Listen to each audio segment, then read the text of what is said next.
Class field trip. Adventurous. Exciting. You would think that nothing sinister could happen. Think again. Join Beast Mystery and I as we share with you 3 true field trip horror stories.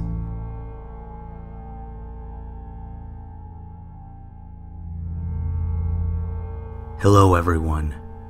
I have this insane story to share. I went on a class field trip when I was in 5th grade. We were going to the fair.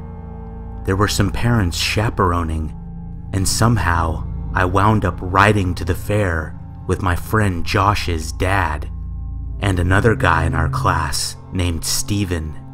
So it was us 3 boys and Josh's dad. I was upset that I didn't get to ride the bus with most of the other kids, but shit didn't start to get scary until we arrived at the fair. Josh's dad parked his car in the midst of hundreds of others in their huge parking lot. He asked Josh and Steven to get out of the car, but wanted to speak to me for a minute alone. They got out and shut their doors, and Josh's dad turned around and said to me, "I'm the boss of you 3 while you're here today. You understand? You do as I say, or there will be problems." He held up his fist. I had never met this guy in my life, and this scared the shit out of me. I assumed he must have thought I was a bad kid or something. I didn't really know what to think. I was only 9 or 10 years old. We walked around the place, riding all the rides, and my teacher was so busy all day managing all of the other kids. I was forced to be watched by Josh's dad. Several times throughout the day, he grabbed my arm for various reasons. I was walking too fast. I wasn't allowed to ride that ride. And at one point, the teacher told him he could take us over to the huge slide. I was terrified the whole time. Sure enough, when we got there, he told Josh and Steven to head up the stairs to the top, but told me I wasn't going on this one. He held my arm with a really inappropriate, firm grip, and when Josh and Steven were at the top, he told me, "Mind what I fucking say or I will hurt you, boy. If I could just get you alone." I'll never forget it. I never said a word back the entire day and was so scared the entire time. After the field trip, Josh's dad said bye to us back at the school and was pretending to be a nice, normal guy in front of our teacher. When he left, I told my teacher how he was acting, and she was very troubled by it.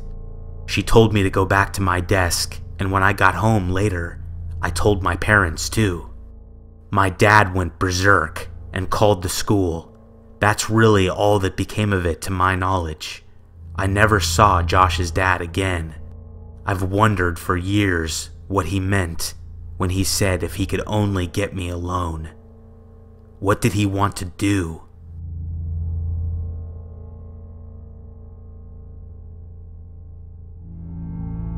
This story is actually my sister's story. It happened to her a long time ago, and she doesn't really like telling it herself, but she gave me permission to post it here. She was 9, her class went on a field trip to the zoo.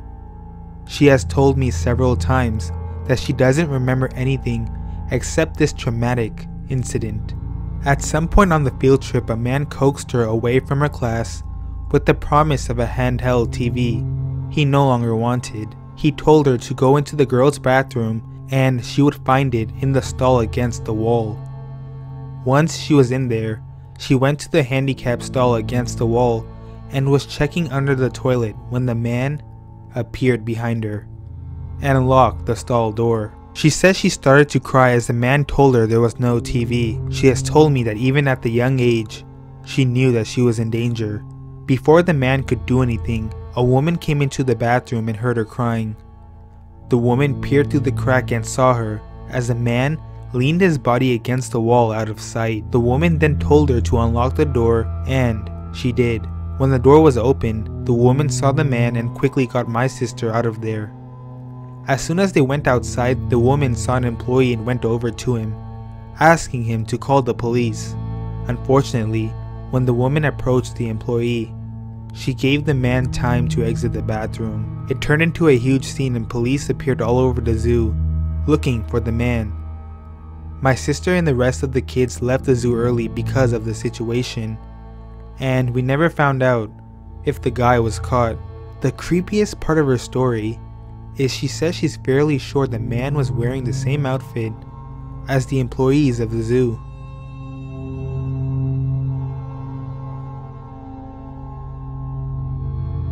I went on my 6th grade field trip up in the mountains. It was called Hidden Valley Park, or something like that. My class stayed there for a week, and one night, when we were there, we were playing a game at the campfire.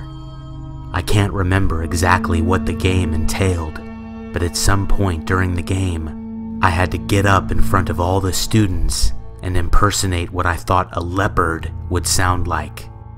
There were like 3 schools there at the same time, and I had to do this in front of like 200 kids.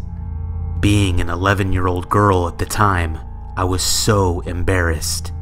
When I did that, I got the attention of a boy. His name was Jacob. We did many activities after this on the days after, and Jacob made multiple attempts to tell me that he liked me.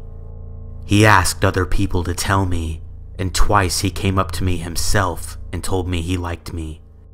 He didn't say it how someone normally would, however. He came up to me while hiking and said, "You're my forever girl." He said the same thing to me another time when I was in line getting breakfast. Both times my face turned bright red and I just did my best to ignore him. I know this angered him, and on the second to the last day at the park, we were in some room doing pottery, making bowls and cups and masks.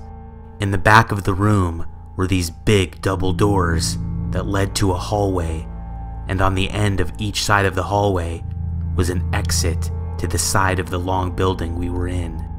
I was sitting in the back of the room, and while I was making a bowl, Jacob said something from behind me and was in the hallway, peeking through the double doors. He said, "Hannah, come here. I have something for you."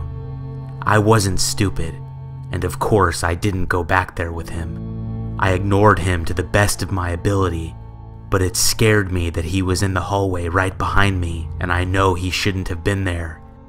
I raised my hand to get the teacher's attention, but she wasn't facing me and was busy. Jacob then said, "Hannah, look." I turned around, and he had this huge hunting knife in his hand.